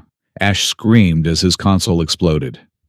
The gravity lift failed and his platform plunged into the darkness of the lower shaft. His scream faded into the roar of the energy. "It is done," Herman whispered, his knees buckling. "Not yet," Louise said. Her eyes were glowing with a terrifying intensity. "The engine wants to show us something. The truth." "What truth?" "Look," Catherine said, pointing to the center of the light. The beam of the engine widened, becoming a screen. A corridor of memory opened up. It wasn't random anymore. It was specific. It was showing them the crash of the Kestrel. Herman watched, mesmerized. He saw his ship flying through the storm. He saw the Ministry outpost on the ground. He saw a technician, not Ash, but a subordinate, typing a command. Target acquired. Independent transport. "Initiate magnetic tether." "They pulled us down," Herman whispered. "It wasn't turbulence. They hunted us." "Keep watching," Louise said gently. He saw the Kestrel spiraling. He saw himself shielding Iris. But then he saw outside the window. In the snow below, buried in the ice, the 2 Vulpiri were sleeping. But as the ship came down, they woke up. Not because of the crash, but because they sensed the falling child. The vision zoomed in. He saw Louise and Catherine, weak, starving, frozen. They raised their hands. They didn't have the strength to stop the ship, but they pushed. They used every ounce of their remaining bioenergy to create a cushion of air, a buffer. The ship hit the ground. If they hadn't pushed, The Kestrel would have been an accordion of metal. Herman and Iris would be paste. Because they pushed, the ship broke, but the cockpit survived. The effort drained them instantly. They flash froze in the snow, their life force depleted. The vision ended. Herman stood in the silence of the cavern. The engine hummed quietly now, a gentle rhythmic pulse. He fell to his knees. "You saved us," Herman choked out. "Before we even met. You saved us." "We heard a child crying in the dark," Louise said simply. "What else could we do?" "And the pact," Herman looked at the mark on his wrist. "You said it was for survival. You said you needed my heat." Catherine knelt beside him. She placed a hand on his shoulder. "We did need your heat," she said. "But the twin bonding pact in our law, it is not just a battery charge. It is the right of kinship. It creates a legal entity." "The ministry," Louise explained, kneeling on his other side. "They classify us as salvage, property. But under interstellar common law, which even the ministry must respect on paper, a bonded kinship unit is a sovereign family. They cannot seize us without seizing you. They cannot disassemble us without murdering a citizen." "We tricked you," Catherine admitted, looking down. "We bound you to us to build a legal shield. We used you." Herman looked at them. He saw the guilt in Catherine's eyes. He saw the hope in Louise's. He looked at Iris, who was running toward them, safe and sound. He thought about the ministry pulling his ship down to use him as bait. He thought about these two strangers dying to save his daughter before they even knew his name. "You didn't trick me," Herman said.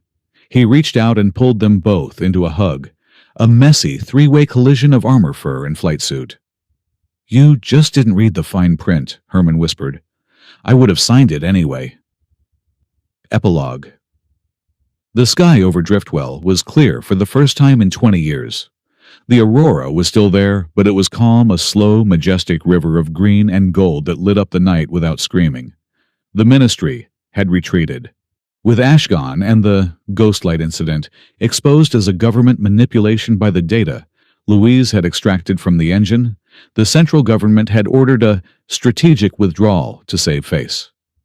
The workshop was warm. It smelled of cinnamon and machine oil. Herman was sitting in his favorite chair, which was actually a repurposed pilot seat from a junked freighter. He was reading a data pad. "Are we poor?" Iris asked from the floor, where she was drawing a picture. "We are financially challenged," Herman corrected. "But Mina says she has a contract for us to fix the hydroponics array in Sector 7. It pays in actual credits." "And vegetables," Louise added. She was perched on the railing of the loft, grooming her tail. "I like the crunchy orange ones." "Carrots," Herman said. "They are called carrots." Catherine walked in from the back room. She was wearing a flannel shirt that was 2 sizes too big for her, one of Herman's old ones. She looked less like a soldier and more like someone who lived there. "The perimeter sensors are clear," Catherine reported. "No drones for 50 miles. "Relax, Catherine," Herman said. "Take a break. Drink some tea. Do not analyze the tea for poison, just drink it." Catherine snorted, but she picked up the mug Herman had left for her. Iris stood up and walked over to them. She held up her drawing. It showed a stick figure man with messy hair. Herman. A small girl with a bare iris, and 2 tall figures with big ears and tails. They were all holding hands. A giant glowing circle was above them. "This is us," Iris announced. "It is very abstract," Catherine critiqued, tilting her head. "My ears are not that large." "They are huge," Louise teased. "They are satellite dishes." "Herman," Iris said. "I have a question." "Yeah, a little bit. Can I call them moms now?" The room went quiet. Herman looked at the 2 sisters. Louise stopped grooming her tail. Her eyes went soft and shimmering. Catherine froze, gripping her mug. She looked panicked for a second, then She looked at Iris, and the wall she had built around her heart finally completely crumbled. Herman smiled. It wasn't the tired, cynical smile of a pilot who had crashed too many times. It was a real smile. "I do not know," Herman said, leaning back and closing his eyes, listening to the hum of the heater and the steady, warm pulse of the bond on his wrist. "Ask them. They are the ones who signed the contract." "Yes," Louise whispered, dropping from the railing to hug Iris. "Affirmative," Catherine said, her voice cracking just a little as she joined the pile. "Authorized." Herman listened to them laugh. He realized that for the first time in a long time, he wasn't flying solo. And the crash landing, best landing he ever made.